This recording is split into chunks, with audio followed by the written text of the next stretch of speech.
Good evening, everyone. My name is Anshika, and I have qualified JRF in Commerce with 99.80 percentile. और हमने start की हुई है management unit UGC net commerce exam की। तो चलिए हम आज का अपना टॉपिक जल्दी से स्टार्ट करते हैं। आज हम करेंगे neo classical approach of management. एक बार फटाफट से रिकॉल कर लेते हैं what we have done in our previous class. पिछली क्लास में लास्ट क्लास में हमने किया था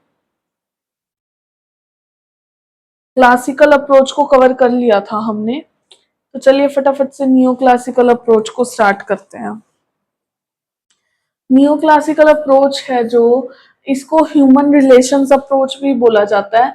it focus on the human side of organization. जो क्लासिकल अप्रोच ऑफ मैनेजमेंट थी उसने ह्यूमंस को मशीन्स की तरह ट्रीट किया था, एम्प्लॉयज को ह्यूमंस को मशीन्स की तरह ट्रीट किया था। बट जो नियो क्लासिकल अप्रोच है that focus on the human side of organization, और it emerged as a reaction to the rigid machine like view of classical approach। तो जो क्लासिकल अप्रोच है, sorry, the new classical approach है जो वो human behaviour को, emotions को study करती है कि कैसे ह्यूमन बिहेवियर या फिर इमोशंस हैं जो ह्यूमंस के, वो प्रोडक्टिविटी को और ऑर्गेनाइजेशन की परफॉर्मेंस को इम्प्रूव करते हैं। तो जो इसके टाइप्स हैं न्यू क्लासिकल अप्रोच के, it has two types: human relations movement and behavioral science approach। And there is one more type of neoclassical approach, that is modern approach। तो चलिए इनको वन बाय वन देखते हैं। First है human relation theory. जो human relation theory है ये जो हाथरोन एक्सपेरिमेंट है, एल्टन मायो ये पर्सन है एक, इन्होंने कंडक्ट किया था हाथरोन एक्सपेरिमेंट। इसका ही रिजल्ट है जो ह्यूमन रिलेशन थ्योरी आई है। This theory emphasize that employee productivity and motivation are driven by social, psychological and interpersonal factors rather than just financial incentives। कि अगर एम्प्लॉयज को आप फाइनेंशियल इंसेंटिव्स या मनी देते हैं उसकी बजाय एम्प्लॉयज की प्रोडक्टिविटी इंक्रीज होती है सोशल, साइकोलॉजिकल और इंटरपर्सनल फैक्टर्स की वजह से। जो एल्टन मायो पर्सन है, इन्होंने जो एक्सपेरिमेंट कंडक्ट किया कुछ रिसर्चर्स ने मिलके, तो जो उस एक्सपेरिमेंट का रिजल्ट है वो ये निकल के आया कि जो प्रोडक्टिविटी है वो सिर्फ अगर आप एम्प्लॉयज को अच्छी वर्किंग कंडीशंस या फिर मनी प्रोवाइड करेंगे उसी से ही इंक्रीज नहीं होती। अगर एम्प्लॉयज को देखा जा रहा है, वॉच किया जा रहा है, या फिर उनको वर्कर्स को इम्पोर्टेंट फील कराया जा रहा है, तब भी प्रोडक्टिविटी इंक्रीज होती है। ये रिजल्ट निकल के आया इस एक्सपेरिमेंट का। So this became known as the Hawthorne effect. और जो आइडिया है इस इफेक्ट के बिहाइंड वो ये है कि that people change their behaviour when they are receiving special attention.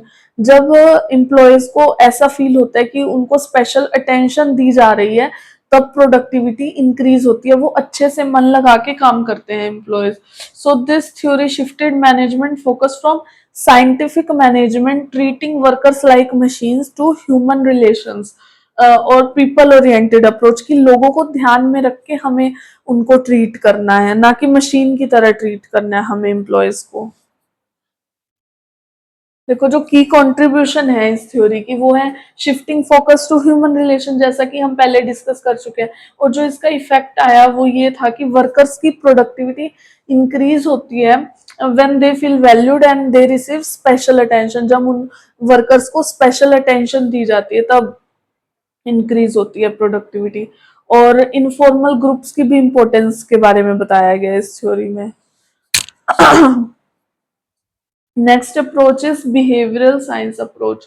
अब जो ये अप्रोच है, this approach focus on understanding human behaviour, needs and attitude within organization to improve performance. Organization के अंदर एम्प्लॉयज की परफॉर्मेंस को improve करने के लिए एम्प्लॉयज के बिहेवियर को, उनकी नीड्स को, उनके एटीट्यूड को समझना पड़ेगा, तभी एम्प्लॉयज की परफॉर्मेंस में इंक्रीज होती है। It emphasizes that workers are motivated by social and psychological factors, not just money। Worker सिर्फ मनी से ही वो नहीं होते, मोटिवेट नहीं होते हैं, बल्कि सोशल और साइकोलॉजिकल फैक्टर से भी मोटिवेट होते हैं। तो देखो, जो कंट्रीब्यूशन है और थ्योरीज हैं बिहेवियरल साइंस अप्रोच की, वो है Maslow hierarchy of needs, McGregor's theory, X and Y, Herzberg's two factor theory. ये जो थ्योरीज हैं ये बहुत डिटेल में है, इनको हम नेक्स्ट क्लास में करेंगे डिटेल वे में। तो अभी मैं इनको डिस्कस नहीं कर रही हूँ, अभी मैं मॉडर्न अप्रोच डिस्कस करूंगी, इनको हम नेक्स्ट क्लास में करेंगे। See, modern management theory next है. It refers to the set of evolving ideas and approaches that explain organization can be effectively managed in today's complex environment. देखो, जो modern management है कि क्लासिकल थ्योरी में तो focus किया गया था स्ट्रक्चर और एफिशिएंसी पे, मशीन लाइक ट्रीट किया था। न्यू क्लासिकल अप्रोच में ह्यूमंस की तरह ट्रीट किया था। लेकिन जो मॉडर्न थ्योरीज हैं ये इनका फोकस है एडेप्टेबिलिटी पे, human behaviour and systematic thinking पे फोकस है मॉडर्न मैनेजमेंट थ्योरी का, और डाटा ड्रिवन डिसीजन मेकिंग पे। ये इसके कीवर्ड्स हैं जिनको आपने ध्यान में रखना है।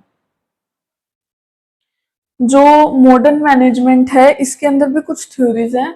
फर्स्ट थ्योरी है इसकी सिस्टम थ्योरी। सिस्टम थ्योरी कहती है कि ऑर्गेनाइजेशन को एक सिस्टमेटिक वे में लेके चलती है ये सिस्टमेटिक थ्योरी, कि जो ऑर्गेनाइजेशन है उसके अंदर हर एक पार्ट इंटरकनेक्टेड है आपस में, whether it is department, people और प्रोसेसेस, सभी चीजें इंटरकनेक्टेड है and each part affects the other. हर एक पार्ट दूसरे पार्ट को अफेक्ट करता है। Organisation interact with their external environment.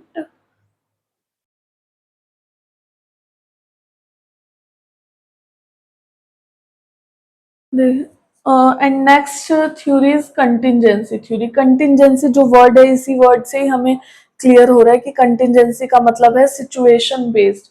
तो and this theory argues that there is no one best way to manage, कि कोई भी एक बेस्ट वे नहीं है मैनेज करने का ऑर्गेनाइजेशन को। हाँ, ऑर्गेनाइजेशन को जो मैनेजर्स और एम्प्लॉयज होते हैं उन्होंने सिचुएशन के अकॉर्डिंग मैनेज करना है, सिचुएशन के अकॉर्डिंग, एनवायरनमेंट के अकॉर्डिंग, ऑर्गेनाइजेशन के साइज के अकॉर्डिंग, या नेचर ऑफ वर्क क्या है, काम का क्या नेचर है जो ऑर्गेनाइजेशन में करते हैं उसके अकॉर्डिंग मैनेज करना है, ना कि एक कोई भी एक बेस्ट वे नहीं है मैनेज करने का ऑर्गेनाइजेशन को। फॉर एग्जाम्पल देखो, एग्जाम्पल एक मेंशन किया हुआ है मैंने यहाँ पे, startup needs a different management style than a large corporation. अगर कोई लार्ज कॉर्पोरेशन होगी उनका मैनेजमेंट स्टाइल डिफरेंट होगा, और जो स्टार्टअप्स होंगे उनका मैनेजमेंट स्टाइल डिफरेंट होगा। तो सिचुएशन बेस्ड मैनेज करना होता है मैनेजर्स को। Next is quantitative approach. Quantitative approach में मतलब, क्वांटिटेटिव का मतलब क्या होता है, नाम से ही हमें क्लियर हो रहा है। Quantitative means numbers. तो इसके अंदर mathematics, statistics and data analysis का यूज करना होता है डिसीजन मेकिंग में। टेक्निक्स जो यूज होती हैं क्वांटिटेटिव अप्रोच में, forecasting, optimization, models, operation, research. तो चलिए, ये हमारा टॉपिक कंप्लीट हो चुका है। नेक्स्ट क्लास में हम करेंगे जो हमारे रह गए मैस्लो की नीड हायरार्की थ्योरी, ये वाली तीनों हम करते हुए चलेंगे। तो चलिए, that's all for today, thank you so much.